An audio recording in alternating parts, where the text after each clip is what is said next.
నేను నా ఫ్యామిలీ చుట్టుపక్కల నా రిలేటివ్స్ దగ్గర చూస్తుంది ఫాస్టింగ్ ఒక్క పొద్దు అని అంటారు జనరల్గా మా వాళ్ళు అయితే అట్లీస్ట్ రోజుకి ఒకటే పూట రైస్ తింటారు, అవునండి. మిగిలిన 2 పూటలు చపాతీలు తింటారు. అంటే నాకు డౌట్ ఏంటంటే రైస్ బదులు రోటీ తినడం అనేది ఫాస్టింగా 2 పూటల్లో? అదొక క్వశ్చన్. కొంతమంది ఫ్రూట్స్ తింటారు రోజంతా, మధ్యలో ఒకసారి రైస్ తింటారు, అది వేరే ఉండొచ్చు, అదొక పద్ధతి ఉండొచ్చు. అసలు ఫస్ట్ ఆఫ్ ఆల్ ఫాస్టింగ్ అనే దాని కాన్సెప్ట్కి మీనింగ్ ఏంటి ఫస్ట్ థింగ్. తర్వాత ఇంటర్మీడియట్ ఫాస్టింగ్ గురించి యాజ్ అ కాన్సెప్ట్ అది ఎంతవరకు హెల్తీ? ఎందుకంటే కొన్ని స్టడీస్ అంటే సార్ 8 hours కనుక టైం రిస్ట్రిక్టెడ్గా ఫాస్టింగ్ చేస్తే 90% ఆఫ్ ది అంటే పేషెంట్స్కి కానీ పీపుల్కి కానీ కార్డియోవాస్కులర్ డెత్ వచ్చే ఇష్యూ ఉంది, హార్ట్ అటాక్స్ రావచ్చు అని చెప్పి ఒక స్టడీ చెప్తుంది. అది ఎంతవరకు కరెక్టో నాకు తెలియదు, బికాజ్ ఒక్కొక్కరు ఒకలా చెప్తారు కాబట్టి I wanted to ask you. Fasting అంటే పొట్టకి సెలవు. మనం ఆదివారం సెలవు తీసుకుంటాం కదా, సెంట్రల్ గవర్నమెంట్ ఉద్యోగస్తులకి సాఫ్ట్వేర్ వాళ్ళకి 2 రోజులు సెలవులు, రైట్.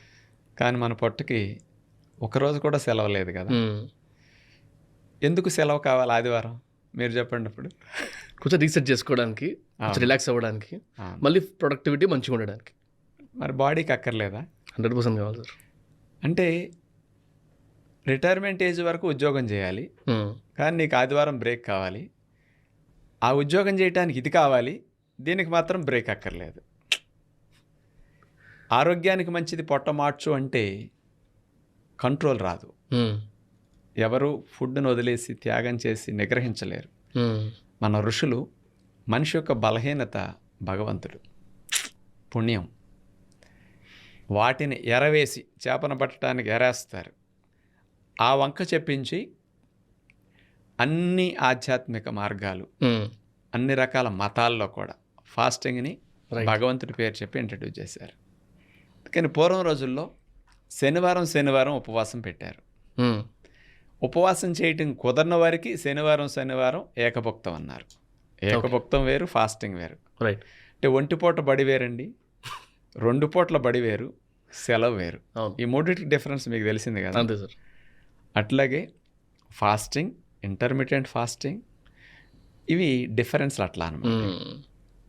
అందుకని మనకి ఏకాదశికి ఉపవాసం కంపల్సరీ. ఎక్కువ పర్సంటేజ్ ఎవరైతే తెలివితేటలతో డబ్బు సంపాదిస్తున్నారో అలాంటి వాళ్ళందరికీ ఏకాదశికి ఫాస్టింగ్ అని చెప్పారు.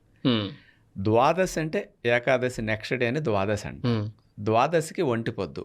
ఈరోజు ఫుల్ సెలవు ఇచ్చావు కాబట్టి నెక్స్ట్ డే రోజున ఏకభుక్తం అంటే మధ్యాహ్నం ఒక్కసారి తినేసి మళ్ళా నెక్స్ట్ డే వరకు తినకూడదు, దాన్ని ఏకభుక్తం అని. ఒక సిలబస్ పెట్టేశారు. ఏకాదశికి ఉపవాసం, నెక్స్ట్ డే 1 పొద్దు, శనివారం కొంతమందికి ఉపవాసం, కొంతమందికి 1 పొద్దు, శివరాత్రికి ఉపవాసం. రైట్.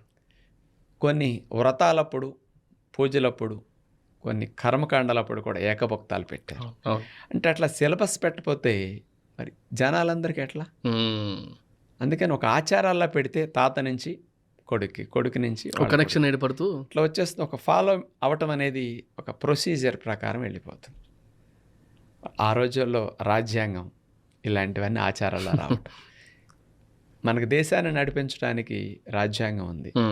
సమాజంలో విలువలు, మంచి నియమాలు, మంచి రహస్యాలకి మన ఋషులు ఇచ్చిన రాజ్యాంగమే మన సంస్కృతి. రైట్.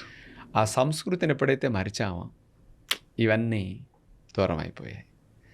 అందుకని ఫాస్టింగ్, ఇంటర్మీడియట్ ఫాస్టింగ్ ఇవన్నీ ఏం చేస్తాయంటే శరీరాన్ని తనంతట తానుగా ఆటో రిపేరింగ్, ఆటో క్లీనింగ్ ఇవి చేసుకునే బటన్ ఆన్ చేయడానికి ఉపయోగపడుతుంది.